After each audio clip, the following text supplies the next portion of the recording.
Praise the lord. ఈరోజు దేవుని వాగ్దానంగా కీర్తనల గ్రంథము 126వ కీర్తన 5వ వచనాన్ని చూసుకుందాం.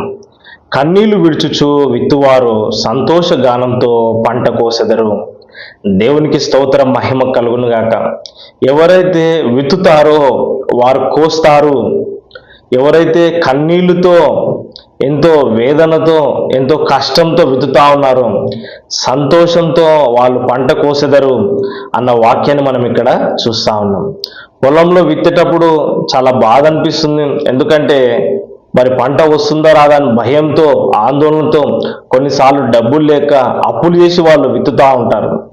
ఆ విత్తనాలు విత్తేటప్పుడు శ్రమ ఉంది, కష్టం ఉంది. కానీ పంట వచ్చినప్పుడు, కోసేటప్పుడు ఎంతో సంతోషం ఉంది. దేవునికి స్తోత్రం, మహిమ కలుగును గాక.